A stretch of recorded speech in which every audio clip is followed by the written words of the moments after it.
Amazon rain forest, और अगर कोई इसमें खो जाए तो उसका जिंदा बच पाना लगभग नामुमकिन है। यहाँ हर तरफ जानलेवा जानवर, सांप, जहरीले कीड़े, डरावनी आवाजें और मौत से भरा सन्नाटा है। लेकिन इस इंसान ने भूख से लड़ाई की, जख्मों से लड़ा, कीड़े खाए और नदी की तेज धाराओं में बहने के बाद भी हार नहीं मानी। और सबसे हैरान करने वाली बात, ये कोई फिल्मी कहानी नहीं बल्कि एक सच्ची घटना है। तो दोस्तों, इस वीडियो को अंत तक जरूर देखना, क्योंकि आज की कहानी आपको हिलाकर रख देगी। तो चलिए दोस्तों, शुरू करते हैं आज का ये रोंगटे खड़े कर देने वाले वीडियो। यह कहानी शुरू होती है अक्टूबर 1981 से। योसी गिन्सबर्ग 22 साल का एक नौजवान इजराइल के तेल अवीव शहर में जन्मा और पला बढ़ा था। योसी ने किशोरावस्था में ही इजरायली नौसेना की सेवा की थी और उसके बाद पढ़ाई पूरी करके एक आम जिंदगी जीने के बजाय वह कुछ अलग करना चाहता था। उसे बचपन से ही दुनिया घूमने और खास तौर पर अमेजन जंगल के रहस्यमय जीवन को देखने का जुनून था। उसने एक किताब पढ़ी थी, पपियों, जिसमें भागने, जिंदा रहने और जंगल के भीतर की कहानी थी। इस किताब ने योसी के भीतर एक आग जला दी थी, जंगल को असल में महसूस करने की इच्छा। यही इच्छा उसे दक्षिण अमेरिका खींच लाई। वह अकेला ब्राजील और पेरू होते हुए बोलिविया पहुंचा, जहां उसकी जिंदगी का सबसे बड़ा मोड़ आने वाला था। बोलिविया की राजधानी, योसी वहीं एक सस्ते हॉस्टल में ठहरा हुआ था जब उसकी मुलाकात 3 अलग अलग देशों से आए 3 लोगों से हुई। पहला था मार्कस स्टैम, एक शांत स्वभाव का स्विस नागरिक जो पेशे से शिक्षक था। दूसरा केविन गेल, एक युवा अमेरिकी फोटोग्राफर जो जंगलों की तस्वीरें लेना चाहता था। तीसरा कार्ल रूप्रेक्टर, एक ऑस्ट्रियन व्यक्ति जो खुद को जंगल गाइड बताता था। कार्ल ने दावा किया कि वह अमेजन जंगल के भीतर एक दूरदराज इलाके तक गया है जहां एक अज्ञात जनजाति रहती है और वहां तक कोई पर्यटक नहीं पहुंचा। योसी को यह सुनकर ऐसा लगा मानो उसका सपना सच होने वाला है। कार्ल के नेतृत्व में चारों ने जंगल की यात्रा का निर्णय लिया। कुछ ही दिनों में योजना बन गई और नवंबर 1981 के पहले सप्ताह में वे लोग जंगल की ओर निकल पड़े। उनकी यात्रा की शुरुआत अपोलो नाम के एक दूरस्थ गांव से हुई। वहां से वे अंदर की ओर पैदल बढ़ने लगे। गीले जंगल, कीचड़, बारिश और हर तरफ हरियाली। शुरुआत के 2-3 दिन उत्साह में कट गए। जंगल का अनुभव रोमांचक था, लेकिन धीरे धीरे हालत बिगड़ने लगी। लगातार बारिश से रास्ते दलदल में बदल गए थे, खाने की कमी होने लगी थी और सबसे बड़ी समस्या मार्कस के पैरों में छाले और संक्रमण। वह ठीक से चल नहीं पा रहा था। अब बाकी सदस्यों को यह भी लगने लगा कि कार्ल का रास्ता सही नहीं है। वह बार बार दिशा बदलता, उसकी बातों में विरोधाभास दिखने लगा। आखिरकार एक अहम फैसला लिया गया, अब सब साथ नहीं चल सकते, हमें अलग अलग होकर बाहर निकलने की कोशिश करनी चाहिए। चारों तरफ दलदल हो चुका था, आगे पैदल जाना बेहद मुश्किल था। तब निर्णय हुआ कि एक नाव बनाई जाए और चारों ने मिलकर राफ्ट तैयार करना शुरू किया। जंगल से बांस, लकड़ी की मोटी छड़ियाएं और बेलें इकट्ठा की गई। कई घंटों की मेहनत के बाद एक पतली लेकिन तैरने लायक अस्थायी नाव बनी, लगभग 5 मीटर लंबी और 1.5 मीटर चौड़ी। रस्सियों और बेलों से उसे बांधा गया था। यह नाव बेहद असंतुलित थी, लेकिन किसी तरह पानी में उतर सकने लायक थी। चारों लोगों ने उसे नदी में उतारा। कुछ सामान प्लास्टिक में लपेटकर सुरक्षित रखा गया था। शुरुआत में नाव धीरे धीरे नदी में बहती रही, लेकिन जैसे जैसे बहाव तेज हुआ, नाव की गति भी अस्थिर होती गई। एक तीखा मोड़ आया जहां धाराएं तेज थीं और सामने एक चट्टान दिखी। नाव झटकने लगी। इस बीच नाव में दिशा को लेकर बहस शुरू हो गई। केविन और कार्ल के बीच कहासुनी हुई और स्थिति बिगड़ गई। नाव हिचकोले खाने लगी और तय किया गया कि उसे अब किनारे लगाना होगा। सभी लोग किसी तरह नाव को रोककर नदी किनारे उतरे। सब गीले और थके हुए थे। वहीं बैठकर गंभीर बहस हुई, अब कैसे आगे बढ़ा जाए। आखिरकार यह फैसला हुआ, कार्ल और मार्कस, जो अब ठीक से चल नहीं पा रहे थे, वापस अपोलो गांव तक पैदल लौटेंगे, जबकि योसी और केविन नदी के रास्ते नाव से आगे बढ़ेंगे। अगले दिन वे गले मिले और 2 लोगों की नाव दोबारा बहाव में छोड़ दी गई। इस बार सिर्फ योसी और केविन उसमें थे। योसी आगे बैठा था और केविन पीछे, दिशा नियंत्रित करने के लिए। बहाव तेज होता गया। कई घंटों तक सब ठीक चला, लेकिन फिर वही मोड़ आया जहां तेज धाराएं एक चट्टान से टकरा रही थी। नाव असंतुलित होने लगी। केविन चिल्ला रहा था, नाव को सही दिशा देने की कोशिश कर रहा था। योसी पूरी ताकत से नाव को नियंत्रित करने की कोशिश कर रहा था, लेकिन नदी की धारा बेहद तेज थी। अचानक एक जोर का झटका आया। नाव सीधी एक बड़ी चट्टान से जा टकराई। धक्का इतना तेज था कि नाव पलट नहीं सकी, बल्कि उसका आगे का हिस्सा ऊपर की ओर उठा और चट्टान पर अटक गया।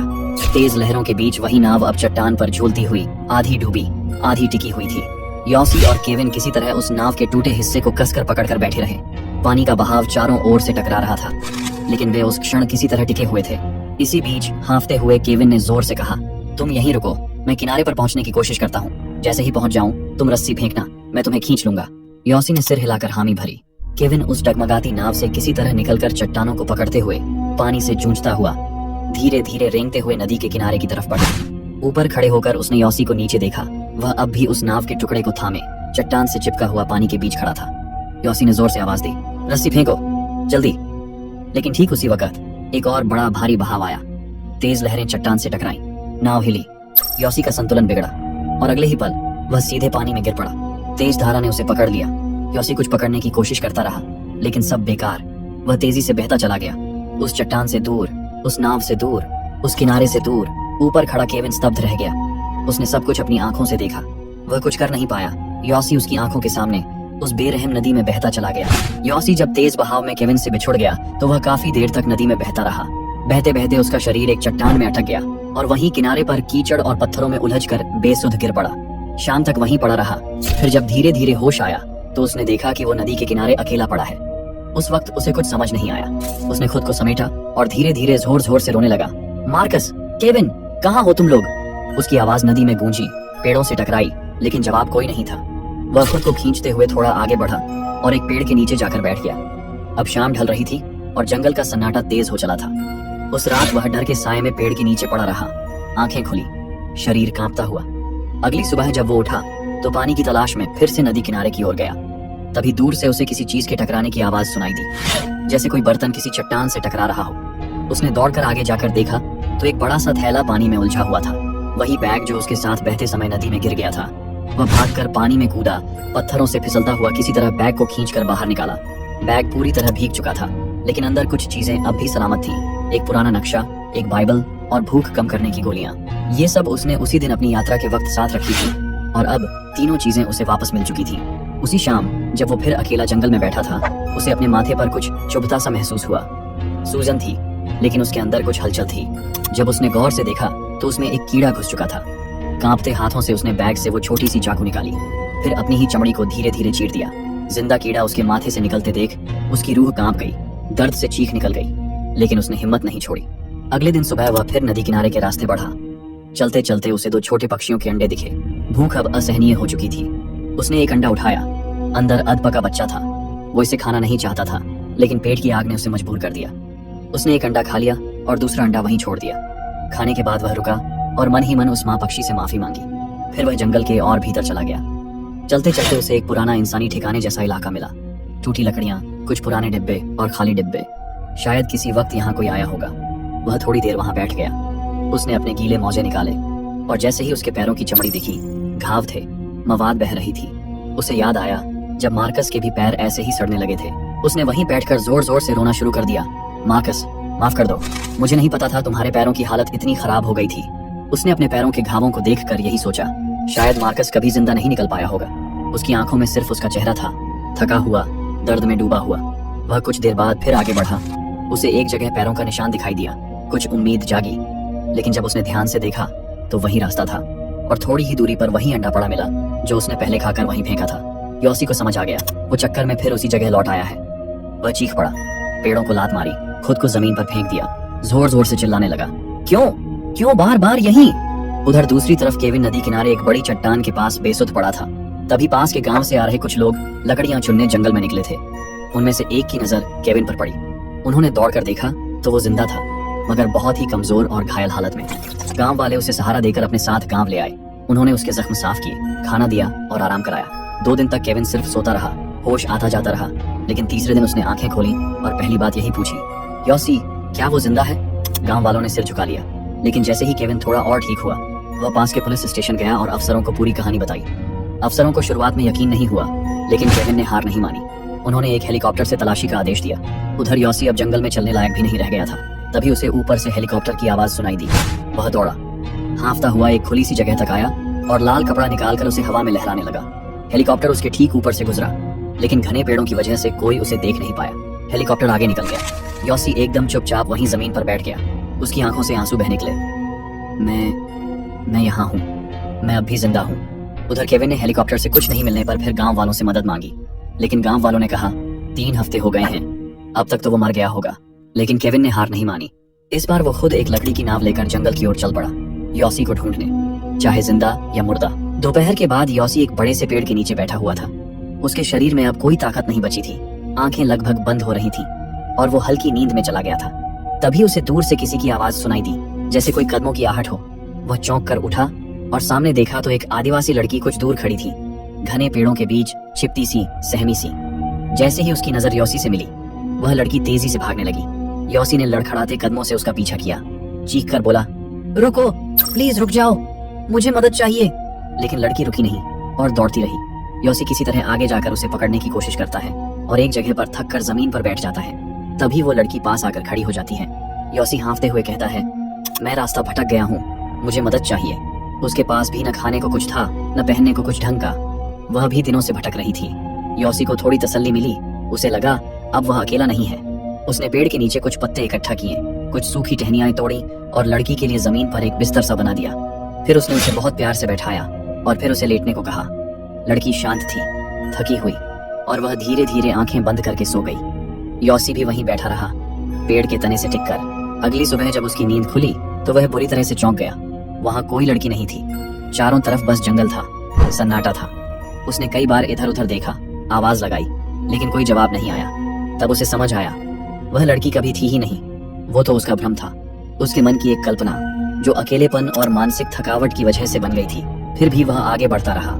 अब उसका मानसिक संतुलन डगमगाने लगा था। वो जंगल में अकेला चलते हुए हंसने लगा, पेड़ों से बातें करने लगा, जमीन से झुककर बातें करता, अपनी ही बातों पर खुद ही जवाब देता।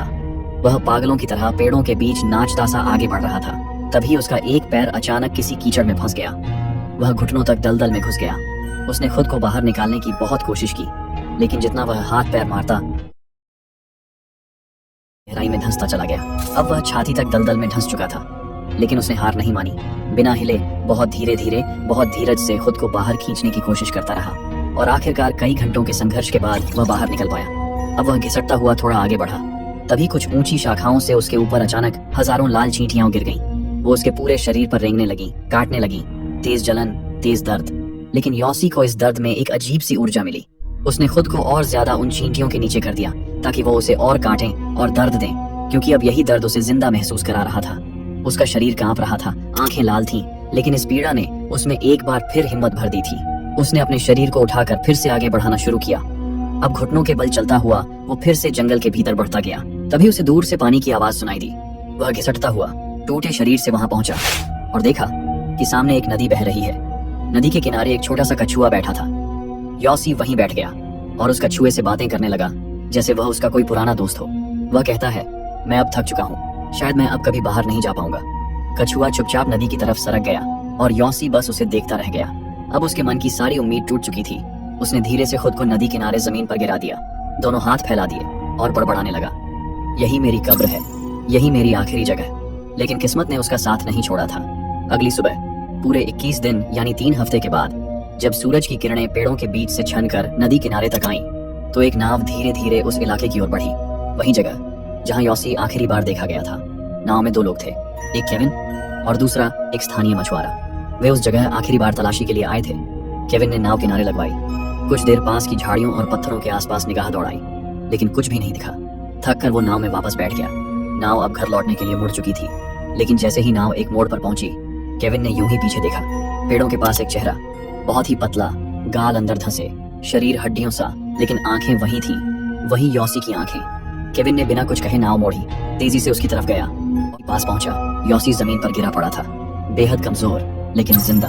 केविन दौड़कर उसके पास गया, उसे उठाया और आंखों में आंसू लिए कहा, साले तू अब भी जिंदा है। फिर उसे नाव में लिटा दिया और नाव गांव की ओर चल पड़ी। गांव पहुंचने पर योसी को किनारे लाया गया, जहां लोग चुपचाप उसके पास आने लगे। किसी ने हाथ में पानी थमाया, किसी ने खाना दिया और किसी ने उसके सामने एक सफेद फूल रख दिया, बिना कोई सवाल पूछे, बिना कोई शोर मचाए, बस यूं जैसे कह रहे हो, अब तुम दोबारा जी सकते हो। योसी की आंखों से फिर आंसू बहने लगे और होंठों पर एक हल्की मुस्कान आ गई, जैसे जिंदगी लौट आई हो। तो दोस्तों, ये कहानी भले ही योसी की हो, लेकिन अगर केविन नहीं होता तो ये सच्ची कहानी कभी पूरी नहीं होती। इसलिए जिंदगी में हजारों दोस्त बनाने की जरूरत नहीं, बस एक ऐसा दोस्त होना चाहिए जो मौत के दरवाजे से खींच लाए, जो वादा करे तो पूरा करे, जो आखिरी दम तक तुम्हें ढूंढता रहे। योसी की ये कहानी एक सच्ची घटना पर आधारित है, लेकिन इसका अंत केविन से जुड़ा है।